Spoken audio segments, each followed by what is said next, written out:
Bonjour tout le monde, ravi de vous retrouver avec notre cher ami, notre cher invité François Milan. Bonjour François, merci encore une fois d'avoir accepté notre invitation. C'est un honneur de vous recevoir. Abdeljelil, bonjour. C'est un honneur pour moi. C'est toujours un plaisir de bénéficier de votre confiance et vous faites un excellent travail. J'espère que ça va continuer en 2025 et surtout que vous avez passé des bonnes fêtes de fin d'année, bien qu'elles ne soient pas terminées. Beaucoup, merci infiniment François. François, j'aimerais bien évoquer avec vous l'accord Suisse-Union européenne de vendredi 20 décembre qui a suscité beaucoup de polémiques dans les classes politiques suisses, aussi au sein de la société civile suisse, des voix qui augmentent, des voix de critique, je m'excuse, perte de confiance vers le Conseil fédéral suisse. À quoi consiste l'accord Suisse-Union européenne de vendredi 20 décembre? Alors, en fait, c'est un accord constitutionnel. C'est intéressant. En fait, on parle de bilatéral 3, mais ce sont surtout les médias qui parlent de bilatéral, parce qu'on le verra, cet accord, ce n'est pas vraiment un accord bilatéral, c'est un accord institutionnel auquel on a rajouté, donc le Conseil fédéral a demandé à rajouter 3 accords bilatéraux sur lesquels le peuple sera amené à voter probablement. Pour reprendre depuis le début, vous vous rappelez qu'en mars 2021, notre Conseil fédéral avait eu le courage de quitter la table des négociations avec l'Union européenne sur l'accord cadre qui était extrêmement défavorable à la Suisse. Et ils avaient le courage de ne pas continuer ces négociations, bien que c'est le Conseil fédéral qui a, depuis 7 ans, qui est revenu chaque fois à la charge pour négocier avec l'Union. Je me souviens, François, à cette période, vous avez salué le courage et la prise de position du Conseil fédéral. Alors c'est possible.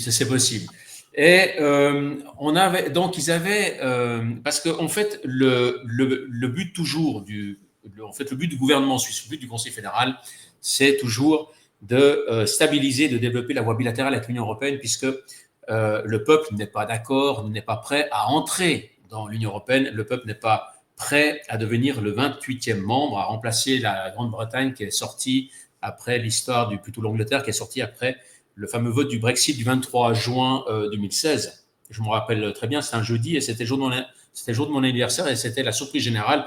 Là aussi, donc en 2016, les médias s'étaient extrêmement trompés, les médias mainstream dans toute l'Europe s'étaient extrêmement trompés puisqu'ils voyaient ce vote échouer. Et non, donc il s'est passé le Brexit et la Grande-Bretagne, plutôt l'Angleterre, a divorcé avec l'Union européenne. Et l'Union européenne, maintenant, ce sont 27 membres. Et il n'est pas question pour nous de devenir, en tout cas pas pour l'instant, de devenir le 28e membre. Donc la Suisse, on peut dire depuis des années, la Suisse est une concubine. On le verra avec cet accord constitutionnel, plutôt institutionnel, moi je dirais institutionnel. En fait, il est appelé en tant que tel accord institutionnel. On verra que le risque, c'est on passe de la concubine à la catin. À la catin, c'est-à-dire que on va devoir payer encore plus pour accéder à un système qui fonctionne moins bien que le nôtre, parce que l'Union européenne, ça fonctionne quand même beaucoup moins bien que le nôtre, que le système fédéraliste suisse. Et en plus de ça, donc on va devoir payer et on va devoir accepter aussi leurs lois, donc leurs prochaines lois. Donc c'est un acte de soumission et c'est pour ça que je dis de la concubine, attention de ne pas devenir la catin. En plus de ça, comme concubine, comme maîtresse, on peut dire, on n'aura que les désagréments, mais on ne passera jamais le Noël ainsi que le Nouvel An, ainsi que l'anniversaire et les fêtes de Pâques avec l'Union européenne. C'est-à-dire qu'il faut attention de ne pas avoir le mauvais rôle. Alors, donc ça fait des années qu'on cherche à stabiliser et développer la voie bilatérale avec l'Union européenne. Pourquoi? Parce que l'Union européenne, c'est quand même notre principal partenaire économique. C'est extrêmement important. Et comme le dit le PLR, donc le parti du centre-droite, mieux vaut un mauvais accord que pas d'accord du tout. Donc, pour la petite histoire, la Suisse exporte à raison de 378 milliards de francs. Sur ces 378 milliards de francs, 151 milliards vont en direction de l'Union européenne. Ça veut dire que l'Union européenne absorbe 40% de nos exportations. On a une balance commerciale qui est très positive, qui est à notre avantage avec l'Union européenne. Donc, il est normal de vouloir stabiliser et de développer la voie bilatérale puisqu'on n'est pas membre de l'Union européenne. Pour compléter, la Chine, non plutôt les USA, arrivent derrière, loin derrière, avec 60 milliards de nos exportations. Et la Chine, entre guillemets, seulement 25 milliards, même si ça augmente. Donc, après l'échec justement de l'accord cadre et le retrait de la table des négociations au mois de mars 2021, on est revenu à la charge et le Conseil fédéral a mandaté des négociateurs chez nous.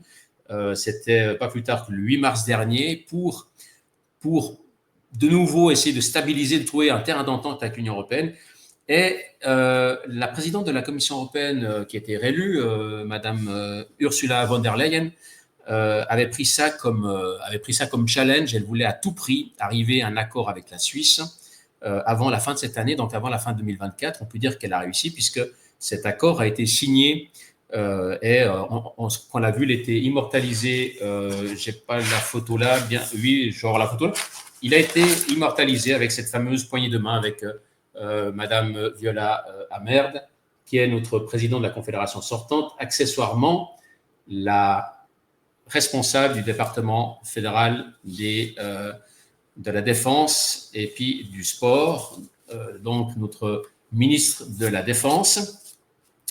C'est étrange parce que ces accords, donc on va le voir, ces accords concernent 6 départements fédéraux sur 7.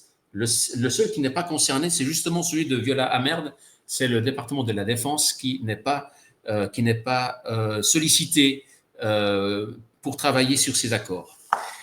Donc, le 8 mars dernier, le Conseil fédéral mandate des négociateurs. Il y a eu 197 séances à différents niveaux avec M. Cassis, mais surtout avec les négociateurs. Et puis, sur ces 197 séances, elles sont arrivées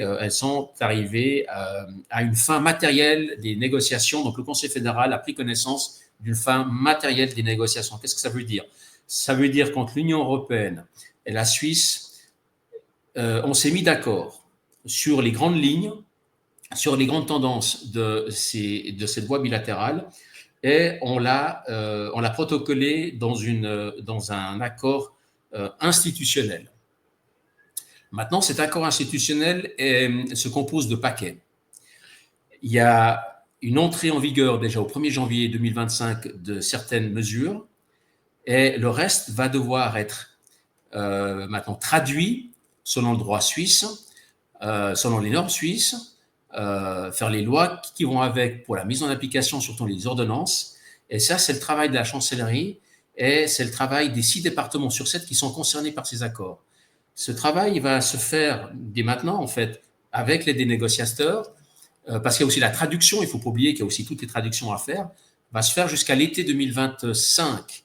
En fait, le but, c'est que au début 2026, le Parlement, donc les chambres fédérales, Conseil aux États et Conseil national, s'attaquent à ces textes sur lesquels il y aura possiblement référendum. Et dans ce cas, l'idée, c'est qu'en 2028, donc vous voyez, ce n'est pas tout de suite, en 2028, le peuple puisse se déterminer sur ces accords. Maintenant, comme il y a une grande matière, il y a beaucoup de matière et certaines risquent d'être indigestes, ça va se présenter par paquet. Par exemple, on peut arriver directement sur les gagnants. Alors, qui sont les gagnants? Alors, premièrement, le PLR, donc le parti centre-droite, salue les avancées qui ont été faites par cet accord institutionnel. Et qu'on peut dire, l'accord institutionnel, on peut dire, c'est comme si on avait ouvert la porte, en fait. Ils ont établi la base d'entente. Ils se sont dit, ben voilà, sur quel point est-ce qu'on est d'accord, où est-ce qu'on n'est pas d'accord, où est-ce qu'on va faire un effort, où est-ce qu'il y a une marge de manœuvre, où est-ce qu'il y aura des mesures compensatoires. Donc, on a passé un cap très important. Mais ce cap n'est pas encore le plus important parce que maintenant, il faudra que ça soit traduit, que ça soit compatible par rapport à nos us et coutumes et nos lois, nos règlements. Il faudra faire les traductions. Et après, bien sûr, il va y avoir des débats, il va y avoir des discussions. Puis, bien sûr, le peuple va être, normalement, le peuple va être consulté. Alors, maintenant, ceux qui sont contents, on peut dire qu'à le centre, donc le PDC, l'ex-PDC, donc le centre, c'est le parti de Viola Amerd, ainsi que le PLR, puisqu'ils ont la vision d'économie. Et on l'a vu, c'est important, l'Union européenne, c'est quand même 40% de nos exportations. On a une balance commerciale qui est extrêmement positive envers l'Union européenne. Le milieu de la recherche, les milieux de la recherche sont très contents, les universités aussi, parce que les chercheurs suisses peuvent de nouveau intégrer les programmes de recherche européens qui sont dès le 1er janvier 2025, qui sont Horizon Europe, Euratom et Digital Europe. Là, j'ose ouvrir une parenthèse. En termes de recherche, en termes d'évolution économique, les États-Unis sont bien devant, puisqu'on parle toujours des GAFAM. Vous n'avez qu'à voir dans votre horizon, dans votre environnement, les outils que vous utilisez, ce sont tous des produits américains. Et pas plus tard que l'automne dernier, un rapport d'un institut australien disait que maintenant la Chine était même première dans 90 ou 90% des technologies de pointe. Ça va de la voiture électrique à la 5G, à l'utilisation de l'intelligence artificielle ou à la construction de drones. La Chine est première déjà dans 90% des technologies de pointe. Donc la Chine est bien en avance par rapport à l'Union européenne en termes de recherche. Les États-Unis, on n'en parle même pas. Vous avez vu toute la création de valeur à Wall Street qui est produite par les GAFAM et par l'intelligence artificielle. On peut dire que l'Europe est vraiment à la traîne, vraiment à la traîne. Donc, est-ce que nos chercheurs suisses n'ont pas plus intérêt à collaborer avec les États-Unis ou avec la Chine qu'avec l'Union européenne qui est extrêmement à la traîne? Donc ça, ce sont les gagnants. C'est la recherche, c'est les universités, et ça rentre en vigueur déjà depuis le 1er janvier 2025. Où ça fait un peu plus mal, c'est la protection des salaires. Donc la protection des salaires, on arrive surtout à la question des travailleurs détachés. Donc, ça veut dire une entreprise européenne vient travailler en Suisse et puis on voit des travailleurs, on appelle ça des travailleurs détachés. L'annonce de ces travailleurs détachés était réduite de 8 à 4 jours. C'est-à-dire que pour pouvoir inspecter, les inspecteurs du travail, pour pouvoir inspecter les normes, si les normes sont respectées par cette concurrence étrangère, entre guillemets, l'annonce était réduite de 8 à 4 jours et selon les syndicats, c'est largement insuffisant pour pouvoir organiser ces inspections. Ensuite, un travailleur détaché. Par exemple, une entreprise de Genève envoie l'un de ses travailleurs au Tessin pour 3-4 jours de travail. L'usage en Suisse est que pour un travailleur détaché, ils reçoivent une indemnité de la part de son employeur de 150 francs par jour, qui comprend l'hôtel et 3 repas. Il faut savoir que dans l'Union européenne, ce n'est pas la norme. Dans l'Union européenne, cette indemnité peut se faire aux conditions du marché de l'origine de l'entreprise. Par exemple, une entreprise roumaine alors je dis roumaine, c'est pour dire quelque chose, qui envoie des travailleurs détachés en Suisse, peut très bien leur donner comme indemnité uniquement ce qui serait nécessaire en Roumanie pour faire une nuit d'hôtel et 3 repas. Donc, ça, sur 20 jours ouvrables, ça fait quand même un montant de 3 000 francs sur lequel on peut être exposé à un dumping. Et sur lequel, c'est un point très important, et c'est soulevé par les syndicats, et notamment par le Parti socialiste, bien que je n'ai pas spécialement confiance en la grande motivation du Parti socialiste, parce que, juste pour la petite histoire, quand les députés, quand les conseils nationaux et les conseils d'État socialistes, je les vois sur le quai de la gare à Lausanne, qui prennent le train en première classe, payés aux frais de la princesse, et qui ne réagissent pas quand les CFF augmentent les tarifs et que ça touche la classe moyenne, je ne sais pas qu'est-ce qu'on peut toujours attendre du Parti socialiste, mais la parenthèse est fermée. Mais en tout cas, les syndicats, eux, sont heurtés parce qu'ils se disent, mais là, il y a une marge de dumping énorme avec les travailleurs détachés et avec les frais. et notamment que des pays membres de l'Union européenne n'ont pas de réglementation sur les frais. Par exemple, la Pologne n'a aucun frais, n'a aucune réglementation sur les frais, sur les indemnités pour un travailleur détaché. Donc là, la protection, et le Conseil fédéral l'a reconnu lui-même lors de sa conférence de presse le vendredi 20 décembre à 15h, que la protection des salaires, la protection du travail n'est pas optimale et qu'il faudra encore voir quelles sont les possibles mesures d'accompagnement. Donc ça fait grincer les syndicats. Autre chose qui fait grincer, mais qui fait grincer tout le monde, c'est la contribution. La contribution, donc on paye par année, on paye 130 millions de francs à l'Union européenne comme ticket d'entrée. Vous vous rappelez que durant les 20 dernières années, nous avons déjà payé 2 fois 1 milliard de francs suisses. Maintenant, on paye 130 millions de francs et c'est prévu que depuis de 2030 à 2036, nous montons de 130 millions à 350 millions de francs par année. Pourquoi? Alors, déjà, on nous a garanti que ça ne serait pas pour financer le budget de fonctionnement de l'Union européenne. C'est déjà une chose. Parce que je vous expliquerai après ce que c'est aussi l'Union européenne, ce que ça coûte comme budget. C'est assez stratosphérique. Mais c'est plutôt ces 130 millions par année maintenant et à partir de 2030, les 350 millions, c'est plutôt pour le fonds de cohésion. Donc le fameux fonds de cohésion, ça veut dire que ça va aller aux pays les plus faibles ou les plus pauvres de l'Union européenne et pour des projets normalement qui seraient communs, c'est-à-dire des projets dans lesquels la Suisse aurait aussi son mot à dire. Alors là, ça pose déjà problème, notamment pour un parti politique comme l'UDC, ça pose déjà problème parce que pourquoi est-ce qu'on devrait payer pour avoir accès au marché commun et pourquoi l'Union européenne ne paye pas pour avoir accès à notre marché? Parce que jusqu'à preuve du contraire, notre système fonctionne un peu mieux que l'Union européenne, qui est un système centralisé, belliciste.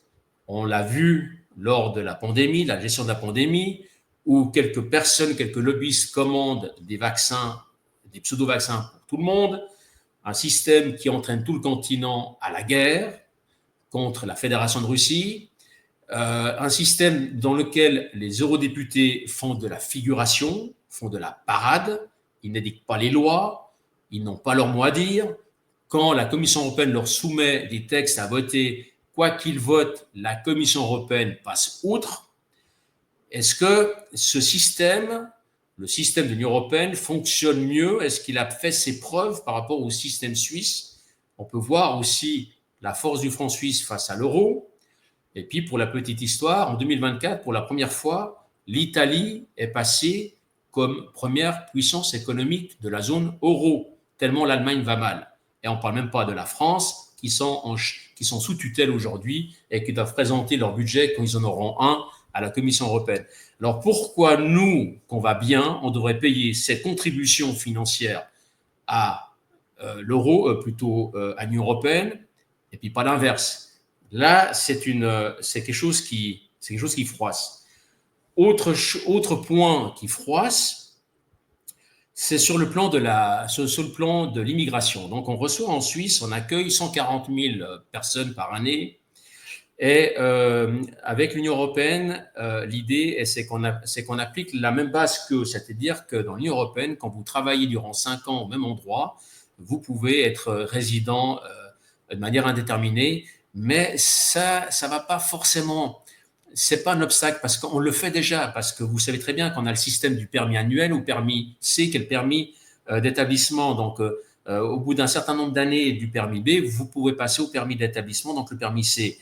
Là où ça pose plus de problèmes, c'est que si on est confronté à des grands problèmes économiques ou des grands problèmes sociaux, on a réussi à obtenir ce que voulait avoir justement le centre, donc l'ex-PDC et l'UDC, la clause de sauvegarde.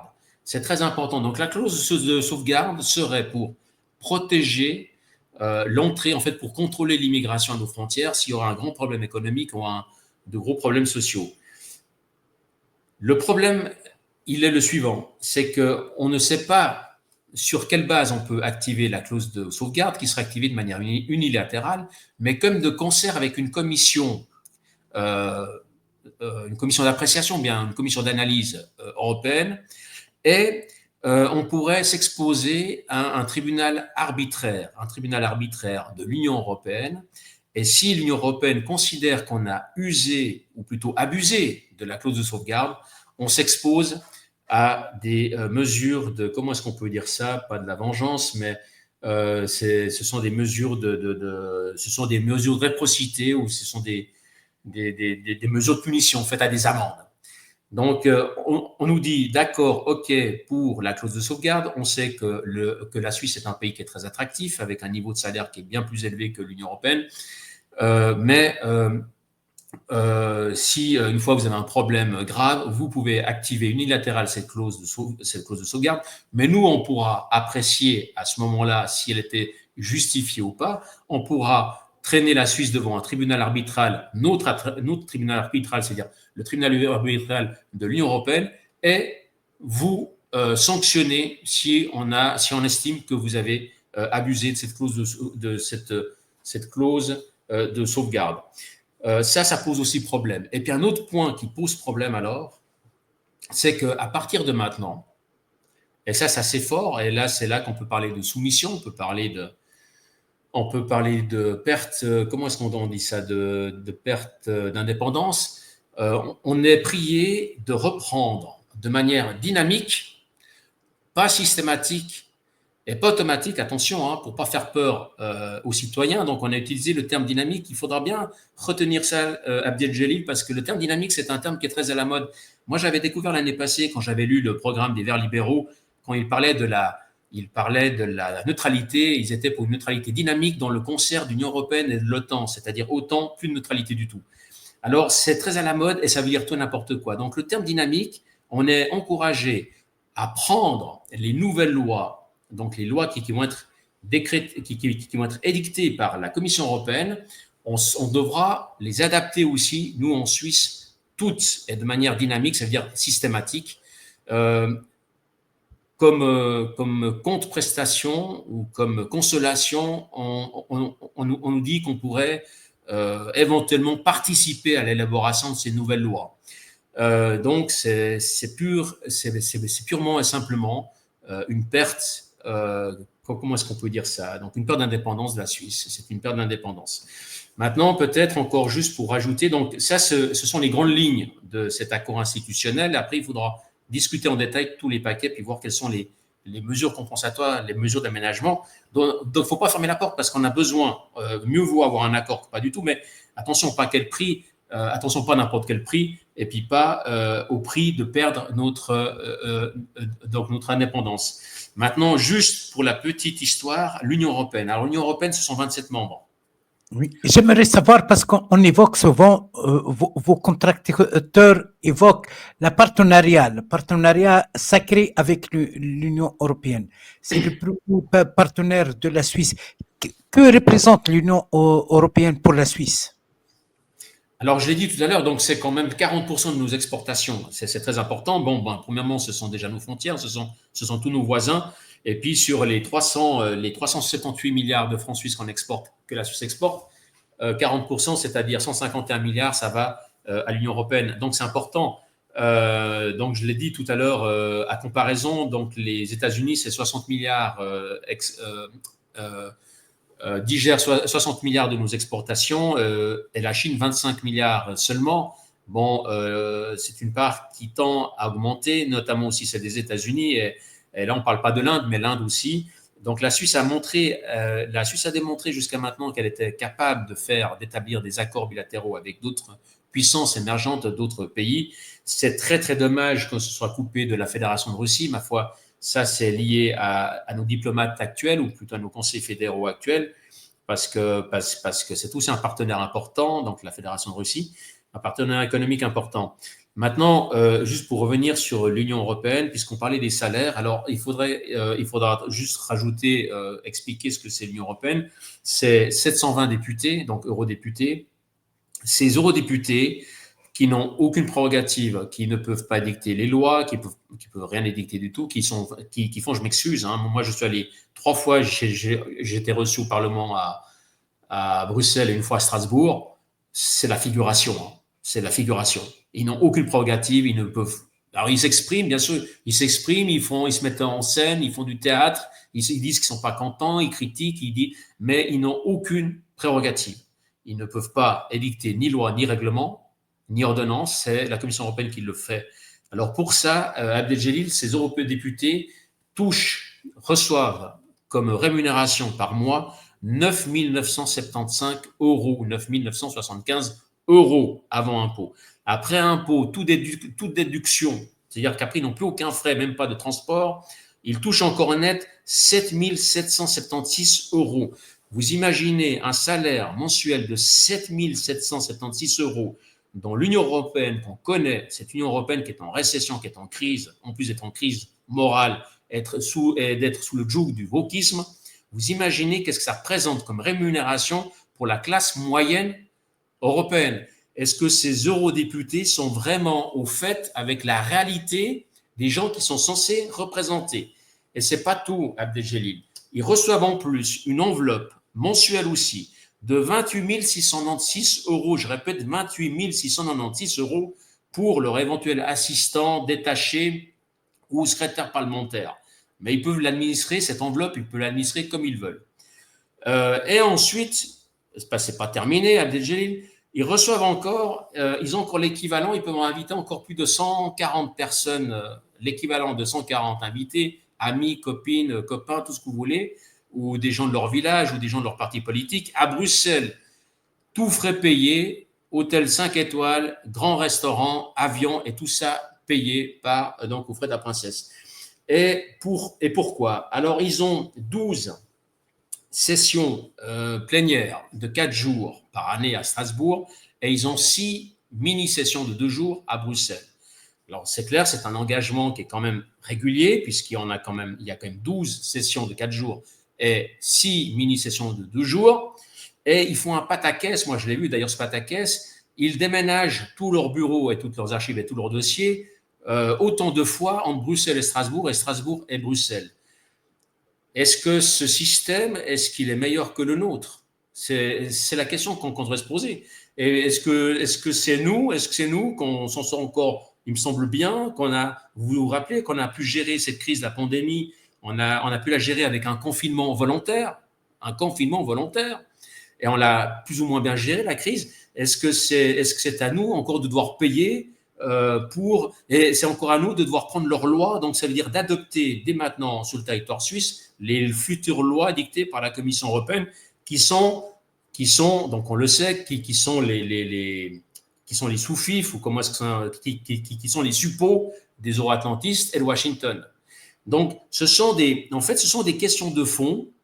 Vous savez ce qui va se passer avec toutes ces discussions, c'est qu'on va voir 2 courants au sein de notre population. On va avoir le courant de l'économie, comme le PLR, et ils ont raison, parce que l'économie, c'est primordial. Mais eux, ils vont voir le court terme. Le court terme, ils veulent à tout prix un accord. Quel qu'il soit, ils veulent un accord.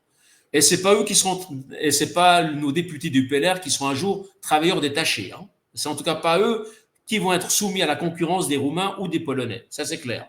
C'est pas non plus les eurodéputés qui comprennent ce que vit la classe moyenne européenne. Hein, et ce qui sont ils sont sur une planète. Et ce ne sont déjà pas les meilleurs politiciens, puisque vous savez qu'en France, on le sait, quand on envoie sur les listes électorales européennes les moins bons politiques ou les gars, je veux dire, les éléments qu'on a envie de mettre sur une voie de garage. Ça se sait. Donc, voilà. Alors, donc le cours d'économie, donc le PLR, ainsi que les milieux de la recherche, vont vouloir faire passer cet accord institutionnel, ainsi que les 3 accords bilatéraux additionnels dont je vais vous parler. Et puis, l'autre courant de notre société, c'est celui qui va prendre le temps de réfléchir. Qui va voir plus loin. Et plus loin, qu'est-ce que c'est? C'est la perte de notre souveraineté, c'est la perte de notre indépendance, et c'est de se soumettre sans être un membre, c'est encore une fois, sans participer aux fêtes de Noël, à toutes les fêtes. Vous savez, c'est comme la maîtresse. La maîtresse, c'est celle qu'on cache. Hein, donc, on l'utilise pour les bons moments, mais elle n'est pas à vos côtés quand c'est Noël, quand c'est les fêtes de famille, elle n'est pas là. Hein. Voilà, c'est ce qu'on nous demande de jouer, hein. C'est ce qu'on nous demande d'être, la Suisse. Hein. Et en plus, on va encore devoir payer pour ça. Vous voyez ce que je veux dire? Alors, les 350 millions de francs par année, on les a. On les a. Mais on les a peut-être pour autre chose aussi. Et puis, pourquoi nous, on devrait payer pour entrer, pour s'affilier à un système qui ne fonctionne pas, qui fonctionne pas du tout, parce qu'il faut appeler les choses comme elles sont, qui ne fonctionnent pas. Et nous, on a un système qui va super bien, qui va très bien. Et puis pourquoi c'est pas eux qui devraient nous payer? Alors, juste avant de vous repasser la parole, je voulais juste revenir encore sur les 3 accords bilatéraux que le Conseil fédéral a souhaités, qui vont aussi poser des problèmes. Donc, il y a l'accord sur la santé. Alors, la santé, entre autres, ça serait pour pouvoir gérer la prochaine pandémie, si on a une. Alors, c'est un exemple, hein, de pouvoir la gérer de manière bilatérale, de pouvoir la gérer ensemble. Là aussi, on devrait adopter les directives de l'Union européenne. Donc, c'en est un. Le deuxième, c'est sur la sécurité alimentaire. Donc, la sécurité alimentaire, c'est favoriser donc l'exportation des biens alimentaires tout en protégeant notre agriculture. Alors là, c'est très vague parce qu'on ne sait pas comment. Ce n'est pas garanti. Par contre, on devrait respecter notre moratoire sur les OGM. Vous savez qu'en Suisse, on a un moratoire sur l'utilisation des OGM qui va encore jusqu'à la fin de l'année 2025, qui a été renouvelé en 2021 jusqu'à la fin de l'année 2025, la fin de l'année prochaine. Si nos autorités souhaitent le renouveler, on pourrait en fait, grâce à cet accord bilatéral, on pourrait le renouveler, même s'il n'y a pas tel moratoire dans l'Union européenne. Et puis le dernier, troisième accord bilatéral, c'est celui sur la libéralisation du marché de l'électricité. Alors là, c'est les pays jusqu'à maintenant qui se sont versés dans la libéralisation du marché de l'électricité, qui est quand même un élément central, primordial. Jusqu'à maintenant, c'était un fiasco et c'est la classe moyenne qui a dû payer extrêmement cher cette libéralisation du marché de l'électricité. Disons que le danger qu'il y a avec la libéralisation du marché de l'électricité, c'est que puisqu'on ne peut plus compter, faire du budget et compter à moyen long terme sur des prix de l'électricité plus ou moins fixes dans une fourchette donnée, il n'y a plus aucun intérêt pour nos opérateurs de faire des investissements dans les infrastructures et de développer d'autres modes de production d'électricité, puisqu'on dira, de toute façon, ils diront, ça sert à quoi de faire de tels investissements si des compagnies beaucoup moins chères de l'Union européenne peuvent faire la compétition. Donc, juste pour résumer, donc, il y a cet accord institutionnel qu'on peut appeler accord bilatéral 3, mais c'est surtout les médias qui parlent d'accord bilatéral, parce que la chancellerie, le Conseil fédéral et la chancellerie parlent d'accord institutionnel, dans lequel il y a des paquets, sur lesquels on va maintenant voir leur faisabilité, on va en discuter. Après, ça va être soumis au Parlement. Après le Parlement, ça risque d'être soumis donc par la voie de référendum au peuple. Ça va nous amener à 2028. Et en plus de tout ça, c'est un désir de la Suisse, c'est un désir du Conseil fédéral. On a rajouté trois accords bilatéraux qui sont donc la libéralisation du marché de l'électricité, celui sur la santé, celui sur la sécurité alimentaire. Oui, malgré les critiques, François Mellon, mais on ne peut pas occulter que l'Union européenne reste un partenaire pour la Suisse. Alors, malgré ces critiques, est-il possible de faire autrement? Parce que l'autre camp vous accuse d'être un peu anarchiste, utopiste, etc. Vous ne proposez pas d'autres alternatives de traitement, de collaboration avec l'Union européenne. Est-il possible de faire autrement? Alors moi, je pense qu'il suffisait de voir l'enthousiasme de M. Cassis lors de la conférence de presse du vendredi 20 décembre à 15h et celui de son collègue M. Parmelin pour voir qu'il n'était pas très enthousiaste. C'est comme s'ils avaient déjà l'impression que ça n'allait pas passer, que ça n'allait pas passer la voix des partis politiques ou en tout cas des syndicats, mais en tout cas pas celle du peuple.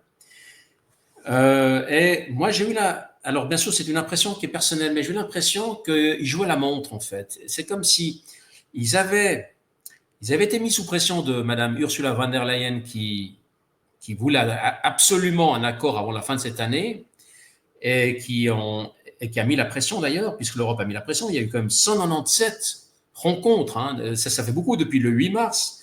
Vous imaginez, depuis le 8 mars 2024 au 20 décembre 2024, il y a eu 197 rencontres de négociations pour arriver à ça.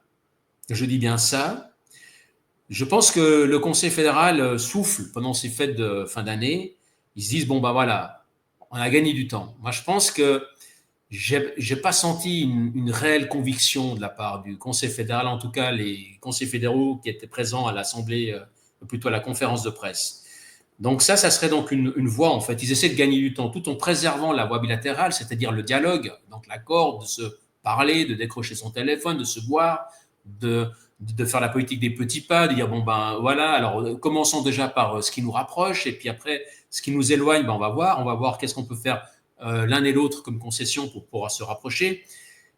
En fait, le plus important, c'est de garder ce dialogue, puisqu'encore une fois, l'Union européenne est notre principal partenaire économique, on en a besoin. Bon, eux, ils ont aussi besoin de nous, hein. Ils ont besoin aussi de nos 350 millions de francs par année pour leurs membres les plus pauvres. L'autre voie, mais je pense qu'on a des gens en Suisse très qualifiés qui le font très bien, c'est de conclure des partenariats aussi avec les autres régions du monde, parce que l'Union européenne, c'est même pas l'Occident, hein. Donc l'Occident, c'est 18% de la population mondiale, mais donc ça comprend les États-Unis, ça comprend la Nouvelle-Zélande, l'Australie, ça comprend sûrement encore la Corée du Sud, et ça comprend le Canada. Maintenant, si on enlève tout ça et puis qu'on garde que l'Union européenne, c'est pas si lourd que ça maintenant au niveau mondial, et face aux BRICS, et face au Sud global, bien qu'on l'appelle le Sud global, mais c'est pas le Sud puisque la Fédération de Russie n'est pas au Sud. Donc, il faut continuer à travailler et à élaborer des partenariats, des collaborations avec les autres zones d'influence du globe. Parce que actuellement, comme vous l'avez dit, Abdeljelil, c'est pas un partenariat ce qui se passe. En tout cas, les écrits. Alors attention, parce que la réalité est peut-être beaucoup plus favorable que le papier. Mais en tout cas, ce qui a été couché sur le papier, ce n'est pas un partenariat. Je vais expliquer. Donc, de la concubine de l'Union européenne, on va passer à la catin. C'est pas une relation de partenariat. Vous voulez qu'on travaille ensemble, Abdeljelil? Vous m'offrez de pouvoir profiter, de pouvoir bénéficier de vos compétences, votre réseau, de vos carnets d'adresses, de vos facilités, et moi je vous offre la même chose. Mais par contre, vous me demandez que je dois vous payer. Donc c'est pas équilibré. Et en plus, vous exigez que ça soit selon vos règles. Et si j'accepte pas ni de payer ni vos règles, vous proposez de me punir. C'est pas une relation de partenariat, non. Et les milieux d'économie, mais encore une fois, les milieux d'économie, si c'est le PLR, alors pour moi, le PLR n'est pas suffisamment représentatif. D'ailleurs, on l'a vu lors de l'initiative Minder en 2013, que le PLR ne représente pas toujours l'économie, ou ou certains privilèges plutôt. Le PLR représente surtout certains privilèges. Si c'est leur notion du partenariat, en tout cas, c'est pas celle qui va être partagée par une bonne partie du peuple suisse, à mon avis, qui reste encore lucide. Ma dernière question est quelles seront les suites d'après vous? Alors bon, vous avez déjà eu la levée de bouclier qui a eu ces derniers jours. Donc maintenant, on va vivre une phase de calme, c'est-à-dire c'est tout le travail qui est, encore une fois, je le dis, ces accords touchent 6 des 7 départements fédéraux. Hein. Donc chacun de ces départements fédéraux ainsi que la chancellerie maintenant sont au travail pour pouvoir au plus vite possible, l'idée, ça serait avant l'été 2025, d'avoir des textes et d'avoir une faisabilité, une plausibilité pour la présenter au Parlement, pour que le Parlement s'y attaque à partir de 2026 ou plus tard. Donc ça, c'est la suite. Ces prochains mois, on ne va pas beaucoup en parler. Maintenant, peut-être il y a encore quelques levées de boucliers, il y a quelques inquiétudes, mais ça va être silence radio. Ces accords, par définition, la majorité rentre déjà en vigueur au 1er janvier. Donc, on ne va pas vraiment s'en rendre compte. Et puis, c'est quand on en parlera à partir de la fin de l'année prochaine, à partir de la fin 2025, c'est quand on parlera on parlera des présentés aux chambres fédérales. C'est là où ça sera un peu plus animé. Et puis, surtout, il va y avoir des référendums, probablement, et là, on va devoir voter. Donc, sur les prochains mois, il ne va pas se passer grand-chose. Par contre, on devrait, nous, encore une fois, j'ai vraiment l'impression que le Conseil fédéral a joué la montre. Ils sont eux-mêmes pas convaincus de ce qu'ils ont fait. Ils sont eux-mêmes pas convaincus de ce qu'ils ont fait. Ils se sont vraiment soumis. Ils ont vraiment été soumis. Donc à la volonté de Madame Ursula von der Leyen, qui elle est toute contente parce qu'elle dit que c'est un accord historique, parce qu'elle avait dit voilà, comme le challenge, vous allez voir que je vais avec la Suisse, avec la petite Suisse, je vais obtenir un accord avant la fin de cette année. Alors, voilà. Donc le Conseil fédéral, de manière plus pragmatique ou plutôt stoïque, a gagné du temps. Ils savent très bien, à mon avis, que tout ne passera pas la rampe. Donc, on l'a vu avec le dumping, avec la fragilité de notre protection salariale, le dumping. Uniquement le bon sens. Vous imaginez ce qu'on demande.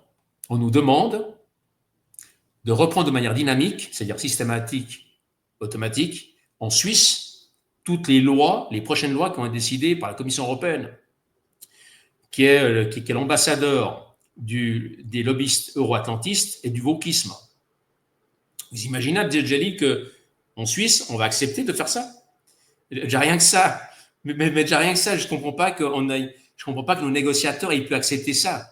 Qu'on reprenne les prochaines lois en Suisse. C'est automatiquement, je veux dire, autant dire que mieux vaut adhérer à l'Union européenne. Parce qu'à ce moment-là, on a aussi le droit à tout. On a droit à toutes les prestations. Et puis à ce moment-là, on devient marié. On devient la mariée. On a le droit de passer Noël avec l'Union européenne.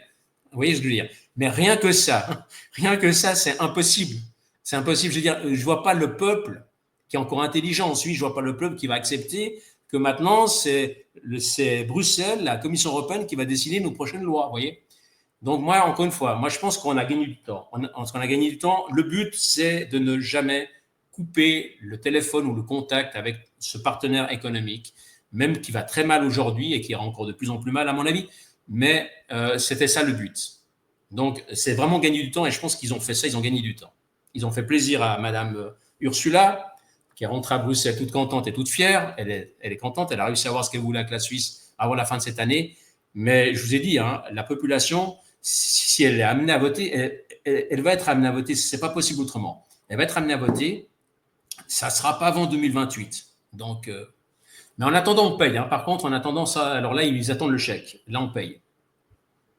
Merci beaucoup, François. Vous êtes toujours fidèle à vous-même, un homme libre qui ne mâche pas ses mots. Je suis désolé, alors je ne me suis pas fait des amis ce soir. Je suis désolé, Abdeljalil. Merci, François, pour toutes ces explications. Ça a été un honneur de travailler avec vous durant l'année 2025. C'est réciproque. J'espère qu'on va continuer en 2025. Merci infiniment, François, et bonne continuation, bonne année pleine de... Bonne année 2025 et merci à vous.